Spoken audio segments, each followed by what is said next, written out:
G'day guys, Chris Hogan coming to you from MeMedia studio here at Burleigh Heads for episode 118 of the Proactive podcast. Yes, we've rebranded, no longer called Get Fact Up, but I have a proactive person with me today that I'd like to introduce you to, and you may have met him before, Kai Hurst. Welcome to the show, Kai. Thanks, Chris. Thanks for having me. Thanks for coming, mate. So, Kai, it's been a long time between visits or catch-ups for us, and mate, I think I've watched you for a good half of my life in your athleticism, and now been watching from afar and what you're doing lately. So, mate, just an intro to the people that don't know you. Yep. You started lifesaving when you were 8 years old.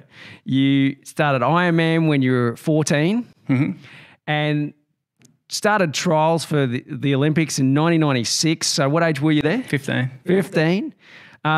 Got to the Olympics for long distance swimming. Eventually. Yeah. What age was that? I think I was 28 by the time I made an Olympics. Right on. Yeah. Right on. And now you're head grinder for Sail GP Australia. Yep. Mate, What does that mean? yeah, exactly. Your listeners are like, hey, grinder, what? What have I tuned into? Grinding heads. Mate, and I'd say that honestly, your motivation in life and your drive just to constantly improve yourself has been like purely awe-inspiring to watch. And my favourite times watching you would have to be, when you were in Ironman or doing an ocean swim, and I swear, like I'd be watching you, with some of the elitist athletes on the planet, doing, you're probably in the chase.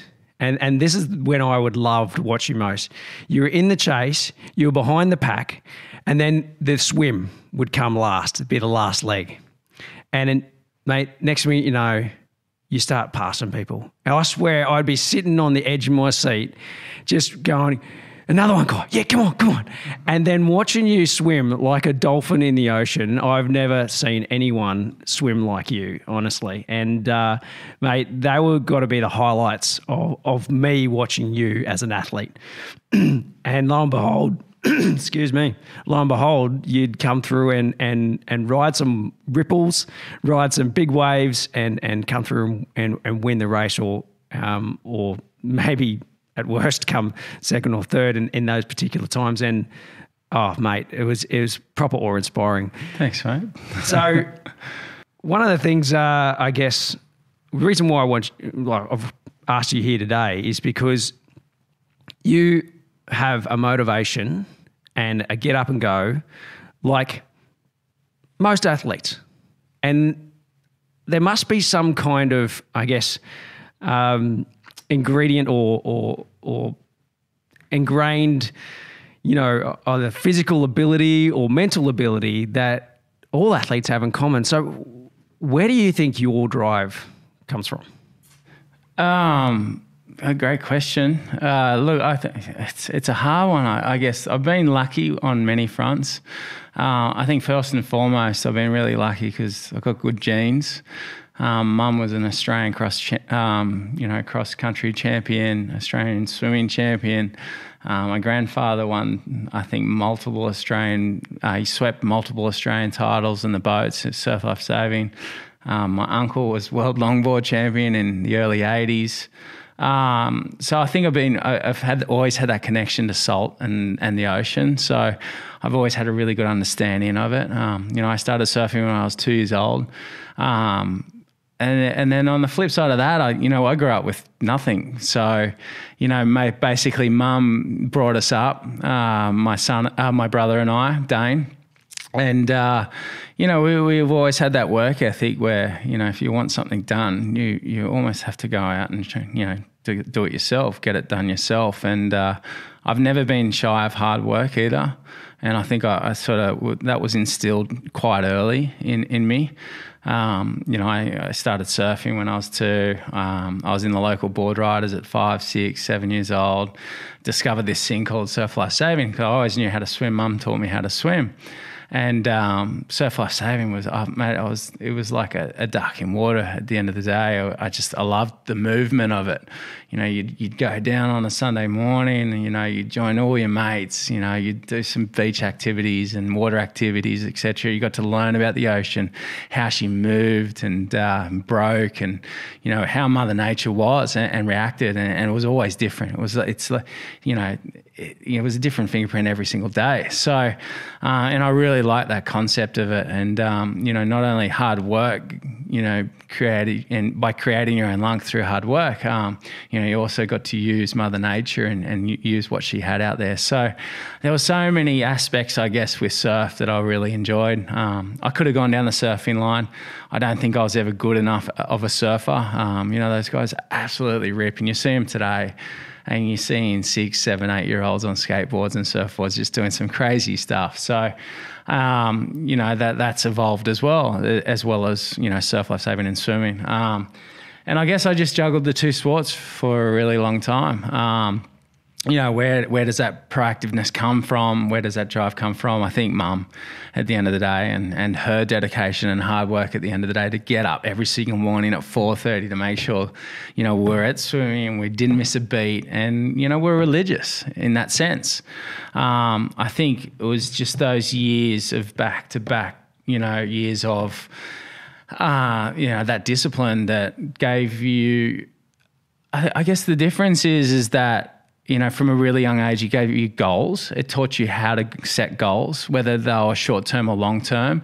And it gave you stability in your life, and it gave you direction. And I remember growing up, you know, through school, you know, the kids, and I was so lucky because my mates were fantastic at school.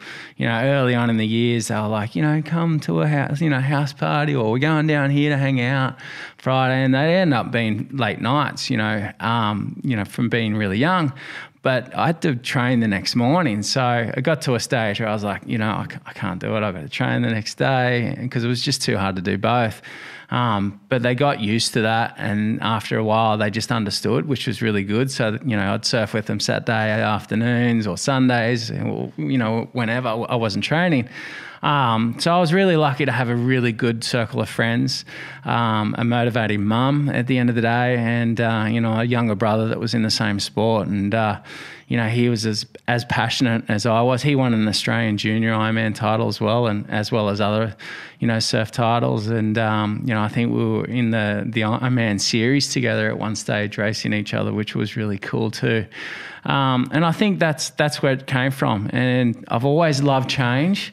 And that's been the hard thing too, because swimming up and down a black line, you don't see a lot of change. So you're like, you know, your listeners are probably going, but, you know, you've done that for so many years. How do you like change? I think, you know, having that discipline and that base foundation, you know, gave you a platform to be able to search for other things as well. And so, yeah, I've always liked being able to chase, you know, different goals, short-term and long-term. And that's what we'll probably get into, is that, you know, how do things progress and change over the years, and to where I've ended up now today. Yeah, unreal. So I think there's this common argument out there about, you know, athletes or successful people, are they born or are they made? And in your case, it's definitely both. You mentioned the genetics, and then you mentioned the drive that your mum instilled in you, and then you adopted that. And you adopted those values, that value set from your mum, which was and potentially influenced by your other relatives. So yeah, I think. Yeah, it is I'm lucky, like I said, it is a combination of both, but I've seen guys as well that have had no talent, but, you know, have dedicated themselves to hard work, and that's been their work ethic, and it shines through. You know, hard work will always beat talent, and I'm the first to say that at the end of the day, regardless of what industry you're in, you know, whether it's the same industry as you or whether it's, you know, sporting, it's hard work will always beat talent. And you can't be brilliant at what you do with just talent alone. It takes hard work. And, you know, you know that of all people, it's, you know, it's just grinding hours out at the end of the day. And, you know, no matter how gifted or talented you are as an individual in your industry, you've got to put in that hard work. It just, unfortunately, it takes sacrifice. And that's what you've got to find out at the end of the day. What is it that you have to sacrifice at the end of the day to get to where you want to get to in your industry. And I think that's where I've been really lucky. I've had that guidance through my years, but I've also been smart in the sense that I know what is right and what's wrong and what I need to sacrifice to be able to achieve these goals of mine. Yeah, good point on sacrifice for sure. Too many of us want it all. Yeah. And aren't willing to sacrifice anything. Yeah, so, sometimes it doesn't pay off. Yeah. You sacrifice this to get this, but you don't get that. It's like, what have I done? Yeah. But it's a learning curve. Yeah. You're not going to regret that decision, are you? No. You just go, okay, well, these are the mistakes I've made. Back to the drawing board. Yeah. Do I take another path? What is it? Yeah, what did I learn versus or even achieve? There's got to be some small achievements. Agree. And especially, there's learning in all failures. Absolutely. So, yeah. Mate, it was about 13 years, I think, from the math that I've done in my head that you were trying out for the Olympics. Yeah. Mate, so what's that, 3 Olympics? Yeah, thereabouts? Well, actually... Yeah, no, that's probably about right. So 96 Olympic trials, I was too young, was never going to happen. But I finished, I think, 7th in the 1500, 8th in the 1500. So I made the final anyway with Glenn Houseman, Kieran Perkins, Daniel Kowalski. I think Hackey was in there somewhere. We had just star-studded field. It's so silly to chase a 1500. Yeah. It's like, some of the best distance swimmers in the world. Yeah. Then 2000 came along, same thing, 400, 1500. I think I ended up 5th in the 1500, 6th in the 400. Missed the qualification. I get it. 2004 rolled up. I was like, I'm going to have a good crack here. 3rd in the 1500, missed the Olympics. I think it was Hackey and Craig Stevens. Fair enough. Again, some of the best distance swimmers in the world. Yeah, Grant Hackett. Of all people. Yeah. So you use nicknames. Yeah. Just throw it in there. And then the same year they announced open water was going to be introduced to the Olympic Games. And I always thought, wow, that's kind of in my line of sight. And so I'd started to focus on that, I guess juggling surf life saving at the same time. And then 08 rocked up with China.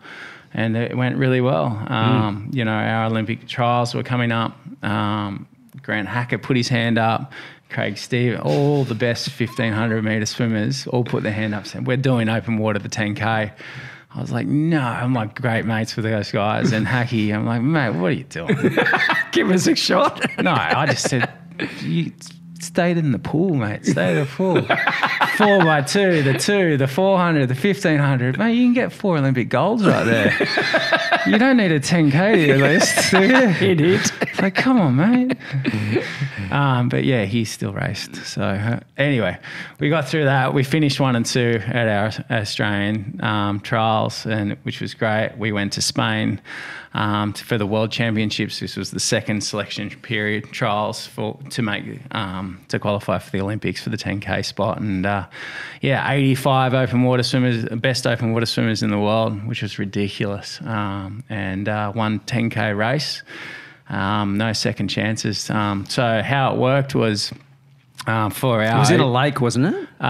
It was like a river. Yeah, we did. Yeah. I think we did 4 2.5K loops. Not the beautiful blue oceans we have here in Australia. No, very different. Would have been nice. Hey. Freshwater as well. It was freshwater, so a bit heavier. Yeah. But it's open water, so regardless of where we are, there's no excuses. No.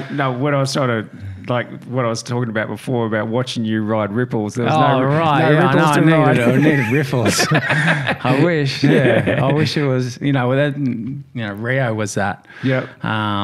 With 2016 Olympics, and I remember seeing it and seeing the venue, Copacabana, off the beach there, and they were talking about a beach start and a beach finish, and I was like, oh my God, what am I doing? I should go try and qualify for my 3rd Olympics for those ones, but I was really torn at the time because I had an opportunity to join one of the biggest sporting teams in the world and sail at an America's Cup level. And I was like, wow, what do I do? And I was like, I can't get back in the pool and risk 90 Ks a week, 5 hours, 6 hours a day in the pool. I had a little boy at this stage.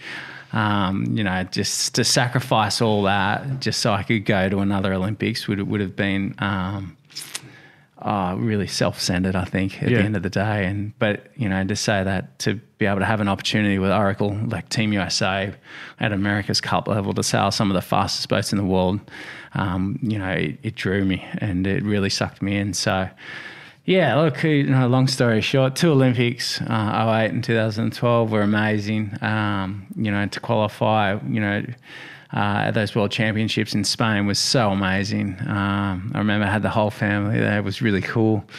It was looking back, I haven't looked back for a while. It was pretty special. Yeah.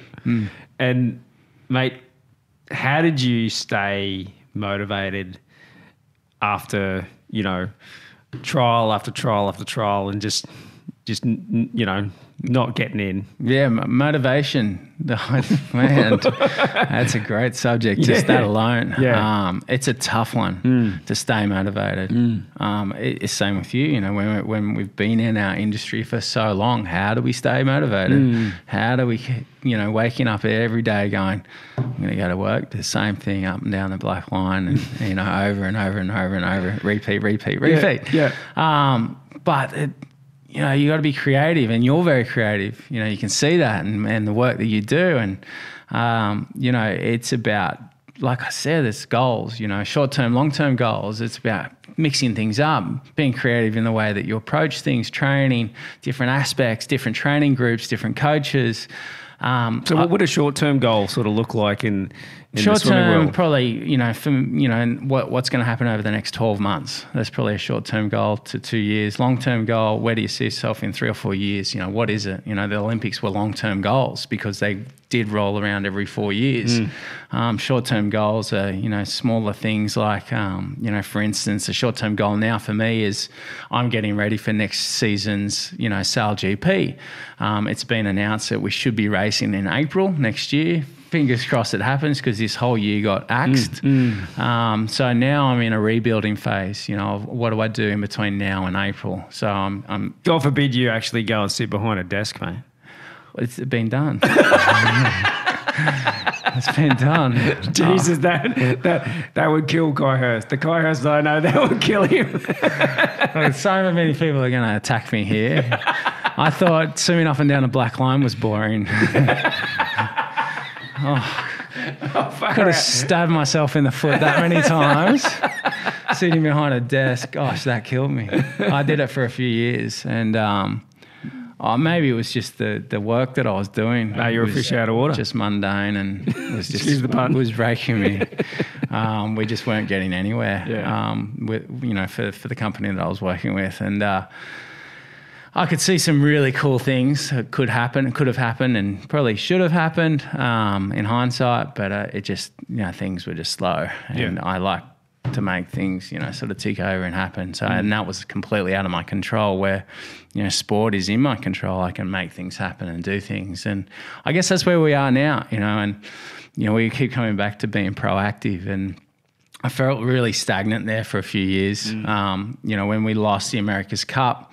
I basically had 12 months where I was like, well, what am I going to do? What do I do? I need to start looking at other opportunities. And then that's when that opportunity in Sydney came up. And I thought, I need to be smart about what's my next transition in life? How do I transition from sport into the real world? And provide for your family. Because, being an athlete, I've been really lucky. I've been able to provide. And how do you provide as an athlete? Like, explain it to the guy that's never been a pro athlete, long ago amateur athlete. How does an athlete provide? I guess it depends what industry you're in with sport. But I've been lucky that I've represented some really good teams. Oracle Team USA. My boss at the time was Larry Ellison, and so he looked after that team. And I was basically on a contract that happened over several years. That finished, wrapped up, so that completely cut. So there was a period there where, I had absolutely nothing. And that's when I started to try and think, what can I do outside of sport? Because previous to that, being an athlete was most income was off sponsorships, just right? sponsorship, being an ambassador for brands. Yeah, absolutely. And trying to make sure it works both for them and myself. And that's what I've always tried Which to is where do. we met back That's in the how day. we met. Yeah, back Body at Science. Body Science, Greg and the boys there, Yeah. which is fantastic. And, it's great to see they're still doing so well. Yeah. And I'm not with Body Science. I'm with Endura. Okay. Anyway, it's one of those things. So I had to think, what do I do? Out of sport, what can I do? And I've always dabbled in property. And so I was like, okay, maybe is it my REI kid? Do I get my real estate license? Do I go down that line? I was just ticking my head. I still do it now. What should I do? I had an opportunity in Sydney to work for a private development company. Went down there, moved the whole family to Sydney for this opportunity. I was probably under him and his guidance for 2.5 years. I was there for 6 months, full time. Monday to Friday, I think I got to the office at 6:45 in the morning. I'd leave late in the afternoon. My life was gone. I don't see my kids. Like, what am I doing? After 6 months, I had an opportunity where the guys came to me, Tom. And just make sure you're speaking in the mic, dude. With Sale GP, an Australian team with Sale GP, and I was like, yes, I'll do it before I even spoke to my boss. And at the time, like, I've got to get out of the office. And so I did that basically part-time. So I was working for the property developer part-time and then sailing part-time, where we would go away and we would race. And that kind of saved me. It was definitely awesome, and to represent Australia again at another high level with sailing was absolutely epic. And these boats, they're a foiling catamaran. They're 50 feet. We do 100 k's on the water. They're dangerous. I've seen some of your footage that you've been sharing over the last year or so. Yeah. And some of the stacks. And some big ones. Oh, and you smash your face on something. Yeah, I broke my nose. Oh, my beautiful nose isn't so beautiful anymore. It's all right, crooked mate. and lumpy. Cracked 2 ribs. I've done it all. But, I put a lot of trust in our crew because, at the end of the day, I believe we have the best guys on the water in the world that are doing their job, and they do it bloody well. So what's it like going from individual sport to then a team sport? Well, that's what I wanted, and that's what I was chasing, and that was my driver at the end of the day, to join Oracle Team USA, and we lived in Bermuda for several years, trained there, we raced there for the America's Cup. It looked tough, mate. It was so tough. You made it look tough. Oh, the water sucked. It was crystal blue all the time, and got to boat all the time, and got really brown. So it was we worked hard, and it was just really cool, and to go from an individual athlete to a team environment, that's what I wanted. I wanted to be able to work in a dynamic where everyone was motivated at the end of the day for one goal, and that was to do well and get the best out of themselves. And I was really stoked that I was part of that process and help sort of shape and mold the guys in some way. I was the only really non-technical, non-sailor that came from, a different sporting background into the sailing world, into the professional sailing world. And I was really lucky there to have that opportunity. And the thing was, how it worked on the boat, it's not like your normal sailing. These boats are just nuts. They're Formula One of the sailing world. Yep. These things are basically all carbon and plastic. The wings are pretty much rigid. They bend and they twist to create power. They come out of the water, they foil, and that's how we get so fast. Is because there's just no drag surface area, less of it. We only have the dagger boards in the water, and by doing that, we're creating power. So there's pedestals in the boat. And so how the cup was different to Sail GP is that we produced our power on the cup boats. So I was filling accumulators that charged the lines that would help all the functionalities on the boat. So all the steering you see, all the dagger board movements, the cant movements, the rake movements, the board downs, the board up, took oil pressure. Same thing of how your car works. Wow. But you've got petrol you put in your car. You've got a battery that runs it, that turns it on. We had none of that on the boat. So basically how we generated power to charge the lines, to charge all the functionalities on the boat was through our pedestals by grinding. And so I had something like 6 gears that I would run. I would run a computer system on board that would give me my readouts on back pressure, where we were, where the accumulators were filled to, and our optimum area of where we had to put them to, because for instance, at pre-start, we would top our accumulators up to 350 bar. Our back pressure would sit at 180, so we would try and fluctuate between 180 and 350.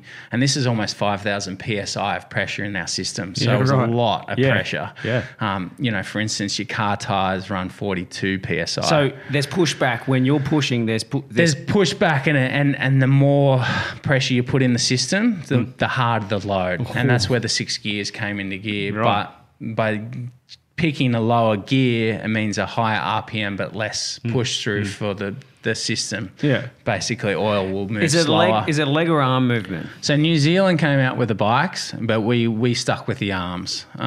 We found at the end of the day, with all our tests, we were producing just as much power upper body, because the difference is that sitting down on a bike, you can probably average about 300 watts, some really good guys, sitting down for 20, 30 minutes, where I can produce that standing up with my arms for that same amount of time. And how do you change gears? Is it with your feet? It was feet. Yeah. So we had a series of foot buttons. Yeah. Then we'd fiddle through the gears. I'd also have dagboard movements. And then position 2, he would fiddle around with the jib.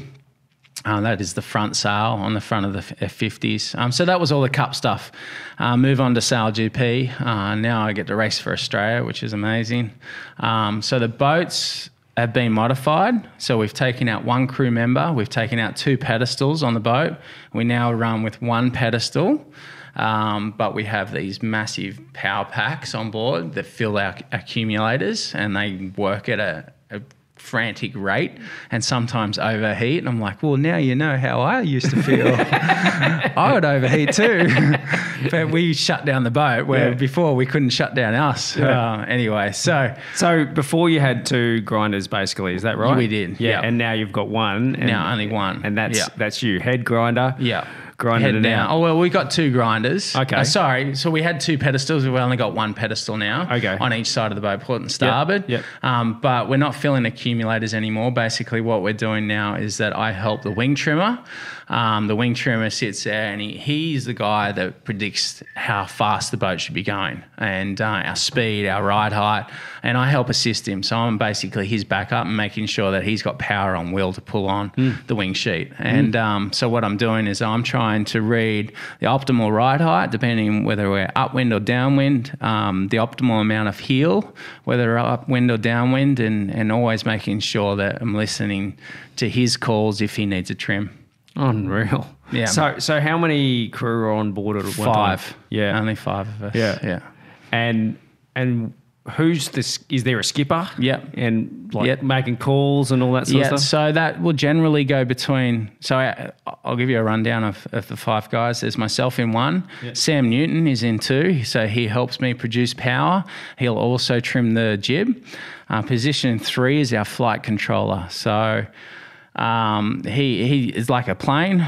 You get, you pitch up and down. He's basically sits there with his head down in the cockpit, and he's got this little device that gives us ride height, the optimal ride height. And so he'll either watch the bow of the boat or he'll watch a computer screen, and he's always got to try and get the boat flying at the right ride height. If we're too low, well, then that's just drag, and there's too much foil in the water. If we're too high, our dagger will pop above the water. When that does, it comes down with such a force, depending on what speed we are, it carries air around the dagger board, and then we crash. And that's when you see some of our massive crashes. crashes is because we've gotten too high and you come down really hard with bow down stuff. Position 4 is the wing trimmer and position 5. So 3 is Jason Waterhouse, position 4 is Kyle Langford, and our skipper is Tom Slingsby. So the calls are made between Kyle Langford and Tom Slingsby on what we should be doing during the race. And, we've always got a game plan and we try and stick to it as best as possible. But, we're also flexible knowing that, accidents happen, mistakes happen, and it's about trying to minimise those mistakes while racing. Yeah. So you're all mic'd up and headphones on and calls are going through the radio, and with all the action going on, and the calls must have to be just so succinct and so clear that when it's you that needs to do something and somebody else. So, mate, that's just a whole learning in itself, and and it must go like wrong a lot of times in training. We like to push things, and I think under pressure too, we're really good under pressure. The 5 of us. Kinley Fowler is our sub too, so he can jump on whenever anyone is down. He's our 6th sailor, but we all sailed together with Oracle Team USA, so we know how we act. We're sailing in the same positions and the same roles as we did over there in Bermuda, and we feel like we're really good. Our dynamic as a team is really good in the sense that we work really well under pressure. Yeah. If stuff happens and bad stuff does happen on the water racing, we seem to be able to regroup. If one guy's just winging out too much, someone will say, look, pull your head in, let's get this job done. And, we're generally really good in how, reading each other and how we interact in different situations and how we can come together and mould to make sure that we do well. Yeah. So that must be the most interesting thing, the team dynamic and having to have everybody pulling their weight and performing at a high level. And when someone's not, you've got to address it pretty quickly and they have to either snap back into action because you don't have a sub that you can just interchange them for, I imagine. No, during races we can. In between races we can, but gosh, it's got to be quick. If it does happen, we don't. Yeah, and we haven't had to just yet. Yeah. Thank gosh. And that would have to happen if there was an injury or something like that. Absolutely. Yeah. So Kinley Fowler is our sub, and Kinley's role at the end of the day is a hard one because if any one of us 5 do go down, he has to step into that position. Oh, right. Which is understudy for every position on the boat. Yeah. And he's exceptionally talented, so we're really lucky. We've got someone like Kinley. Yeah. Yep. And so how does that go down? Have you ever had to be told to do something, that or pick your game up or anything like that? Have you had to have a feel that yourself? No, we had a situation in San Francisco. It was our last day. We had 3 races. After the first race, we had a huge stuff right at the finish line with Team Japan, where we came down. We must have been doing about 48 knots into the finish line. What's that in kilometres? About 90. Yeah, early 90s, I think. Yeah. And about 90. And anyway, I didn't hear a call because, wind, you're locked in, grinding away, trying to make sure that, the wing trimmer has plenty of line and power there when he needs it. And anyway, we did a big stuff. About all the water came over the bow. That's when I broke my nose. I fractured 2 of my ribs. And that was after the first race on the last day. And I was in a situation where I was like, do I come off? Or do I try and keep going? And I was probably a little bit silly in the sense that I thought, and Kinley was ready to step in and take it. But I thought, you know what, like if I can get through this and just ignore the pain, we've been sailing so well together. I don't want to break this consistency of, our flow. Basically, at the end of the day, don't break the flow. And everything just felt really good. And I'm like, I can't stuff this up by coming off the boat, letting Kinley in. And no doubt he would have been completely fine. to fill my role.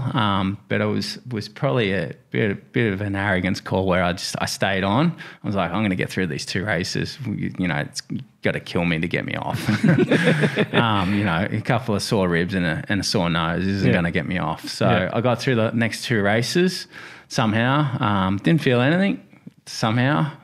It wasn't until the 3rd race, and we ended up winning, which was fantastic.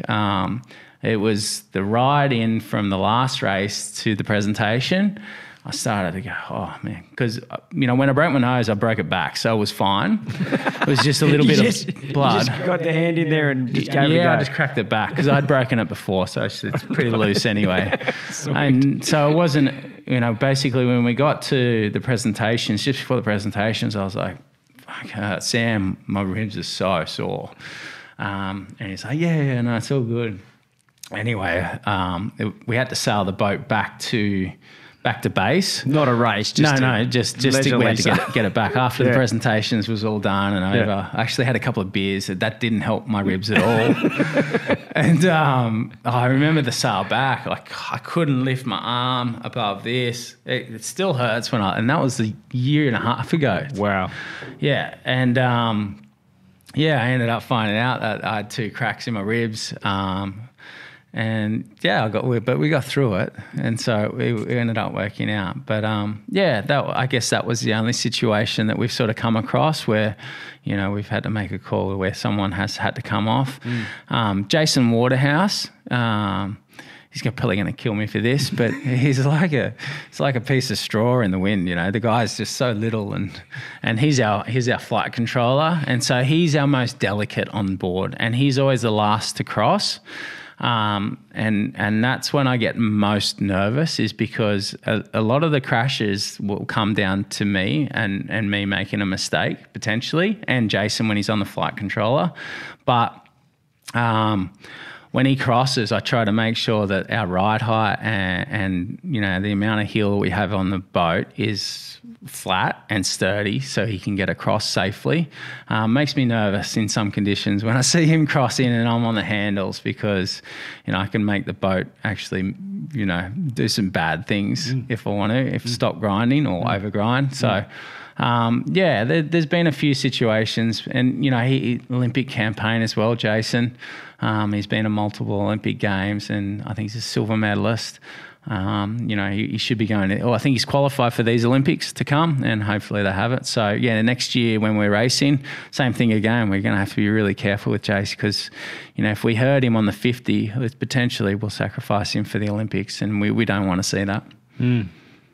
So it was interesting that you basically your pride was probably a little bit hurt, but you had to kind of swallow it a little bit, and the adrenaline and I think it was adrenaline that just kept me going. It's an amazing thing, isn't it? It's amazing. Your mind's an amazing thing, isn't it? To be able to shut out that kind of pain was it gave me a new appreciation of how far we can push our bodies, and that was pretty cool too, because I've pushed it at times, but that was sort of a different area where I haven't kind of felt that kind of pain before. But I've been able to get through it. So it kind of shows you that, you can manipulate your body in the sense that you can just shut things off and keep going. Well, mate, your life's always, being an athlete's all about being able to block out physical pain. So you're pretty well versed at that. How much of your life has been about having to block out the mental pain and stuff like that, from either a loss or just not performing as well as you liked? I've had moments where, you think you're training really well, and then you go into a race and you race and you're like, well, what happened? And this was the Olympics for me, both games. After the first Olympics, I finished 11th, and I was done with swimming. I was just like, how could I finish at 11th? And I was just so shattered and devastated that I could have swum so bad.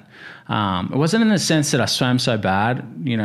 I went too early, and I should have been smarter than that. We're at about the 8K mark. I was like, I can go here. And I remember getting to about 400 meters out of the finish line, and I just got swallowed. I had nothing left. And I was like, oh, you idiot. How could you have gone that early when you didn't have to. You know, you could have preserved and just used the other guy's speed around you and then gone when you needed to go, you know, a lot closer to the finish line.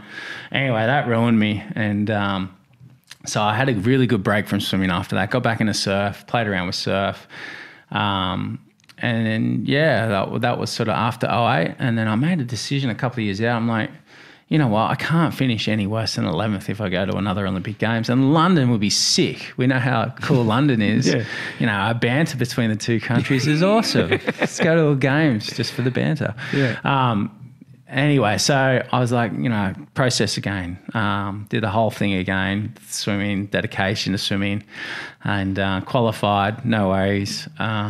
Came to London and same thing, similar thing, a little bit different, but I just swam so bad. I was swimming exceptionally well, and there was really no excuse. I remember Grant Hackett, he was commentating for Channel 9. Anyway, he came up after me, and I remember clearly being interviewed by Grant. And Grant's one of my best mates, and has been since we were 10 years old. Yeah. And he's like, he's there with Channel 9 on the mic and interviewing for him. I think it was Wide World of Sports. I don't know who he was interviewing for. And he's like, like, he knows me better than anyone. He's like, what happened? I was like, it was a classic question. Yeah, and of I was course. like, mate, I don't know. I just couldn't answer him. I said, I don't know. I really don't know. You know, my result was worse than it was in China, and I just was never in the hunt for it. Just went really badly. So yeah, Olympics for me were just terrible. Ones that I kind of want to forget in some regards, and I really thought hard about Rio, going, you know what, third time lucky, surely it's got to be a charm. But other things sort of stepped in the way. You know, Cole, my son, you know, he was a priority in my life, and then the sailing thing came up. So it's funny how, you know, and it was a new challenge too. I was like, you know, I've done the Olympic thing. I can't, you know, be greedy in the sense that I'm going to put the family on the back burner just so I can go to another Olympic Games and prove to myself that I can do better than 11th. So I didn't really want to do that. And Is being in the Olympics also feeling like part of a team? Like if you don't do well in your race, you let the whole team / your country down? Is that how it feels? Or is it more individual? Yeah, no, it was, because, you know, I was with the swimming team. So they came in 2012, I remember they all came out to watch. And I remember finishing and looking up in the grandstand and seeing all the swimmers up there. And I was just like, I just was so embarrassed. I remember that. So yeah, that was a moment where I was like, I felt like I let down the team. Definitely.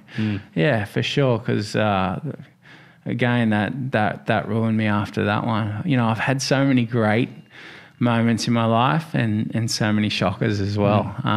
But you know, you put it all in a bag and shake it up, and you just pick out the good ones and your bad ones. And the same with America's Cup. Exactly the same thing. Like, you know, we were sailing so well, and our dynamics as a group was epic, and the sailors that we had were the best in the world. You know, maybe we were too arrogant at the end of the day because we thought, you know, no one's going to touch us. But we didn't know what New Zealand were doing. We had it over every other team, especially in the stronger breeze. We thought, you know, our boards that we were running were fast in the strong breeze. You know, our dynamics on board was epic. Our transitions, you know, our skills, the way we were tacking and jibing and our pre-starts, and Jimmy Spithill with Tom Slingsby, with the dynamic, the duo there was just unbreakable. But we lost the America's Cup to Team New Zealand. They absolutely pantsed us. And so why was that? You know, it was technology at the end of the day. $90 million for a campaign clearly wasn't enough. Or maybe we had bad designers. I don't know. And we had light air. And, you know, we weren't running boards that we knew. They kind of came in last minute. And so, you know, there were so many different things we should have and could have done differently. But it's just amazing how it plays out sometimes. And but here we are today. Yeah. And you brush those experiences off. You learn something from them. It takes time too, doesn't it? Like, it wouldn't have been a week. It wouldn't have been probably a month. It would have taken some time to get over some of those challenges that, you know, you didn't get what you expected from those experiences. And so has it changed the way you approach competitions now and how you look at them? Like, do you approach it going, it's okay if I don't win?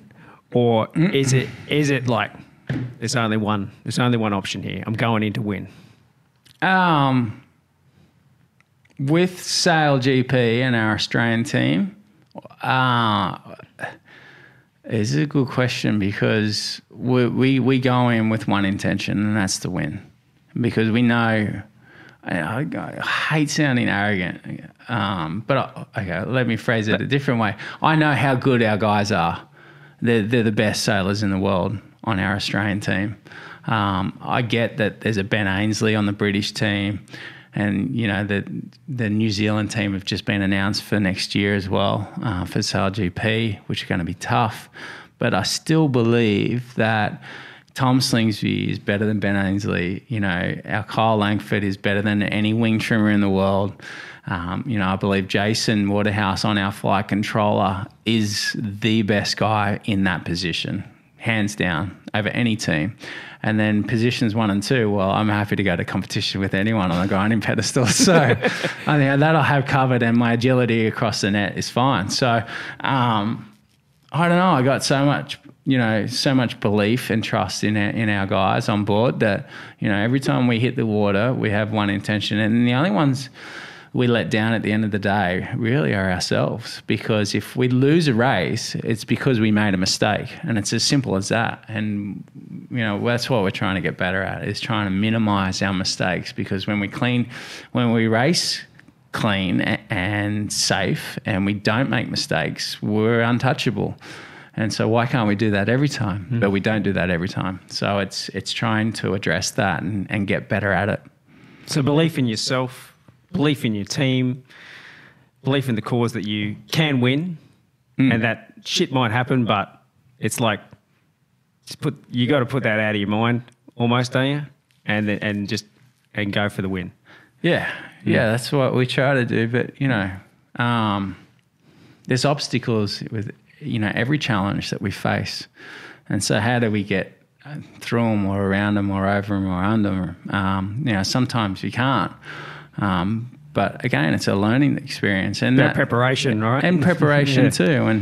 And we sit down after every single time we sail. Every time we hit the water, we sit down for a good hour to 2 hours, and we debrief that whole day. And so Bussy is our coach. And we basically sit down with him. Everything's been videoed, and so all our data analytics are all set already, and so we know what we do every single second that boat is on the water, every maneuver, every time it crashes, all the forces through the dagger boards, the wing forces, everything that's moving basically is given to us at the end of the day. And so then we break it down of what sections did we do well and what sections did we do badly, and then we try and work out that component, how do we change our game plan? What needs to be changed? Did this work? Does it work? Does it work under pressure? Does it work into this situation? Under what conditions does it work? That's awesome. I love that, because we do the same thing in marketing almost, like every month it's about addressing what did we do, and what could we do better? Yeah, and I love that. That's and we have data you have available to you now. It's ridiculous. And the crazy thing is, and the difference with our sport to F1. Yeah. And I don't know if I agree with it or if I don't agree with it. I don't know. I agree with it. I think it's a good thing, because it's the best athletes at the end of the day that are going to win, and it's a team that make the least amount of mistakes that's going to win, is that we have to share data. So all our good tacks and our good jives and our good roundups, everything's on data. And every single team can tap into that to see what you did. So the angle of attack, our speed, our entry speed, our daggerboard drops, that's and like what angle our daggerboard drops at, everything. So that's like being an ASX listed company versus a private company. It's inside trading, right? Yeah. It's like, you got to tell everybody what's going on. That's a no-brainer. We'll do that. Yeah. So which is cool, because at the end of the day, we have the exact same boats. We all share data. Everyone can see what we're doing. And so they'll go out on the water and they'll try and replicate that then. So yeah, it's crazy. But yeah, at the end of the day, you know, we're just, I guess we're just Muppets, you know, just putting on a show for the rest of the world. I didn't expect you to handle that. We're just here to put on a show, and I believe it's a bloody good show, Sail GP, because the boats are fast, the action's there. You know, the races are pretty short. Accidents happen and people can get killed. Yeah, that's what people want to see, right? Well, mate, from my point of view, you guys are legends and definitely far from being Muppets. And it's an amazing thing to watch. Those F1 boats are just unbelievable. Sailing's obviously come a long way. And to be honest, I haven't watched a lot of it until you started it up. So it was, awesome. You've inspired me to want to watch more. So it's fantastic. Kai, thanks so much for your time, mate. Anytime. We're going to wrap it up. Mate, I learned a lot from those stories, and I hope our audience did too. Thanks for being on the Proactive Podcast. Thanks for watching, guys. That was Kai Hurst. How can people, I guess, stay abreast of what you're doing in the world of sport and life? What's the best way to follow you? Well, Sail GP next year. Hopefully, all kicks off in April. Is there an Instagram account or something like that? We've got an Australian Sail GP Instagram. I've got my own personal Instagram, Kai Hurst. I'm pretty private on my Instagram, but you know, every now and then I'll post some cool stuff, and you know, sometimes my kids too. So it's pretty scattered. That's all right, mate. Every now and then, but yeah, that's about it. Yeah, awesome. That's me. Thanks, mate. No worries. Thanks, guys.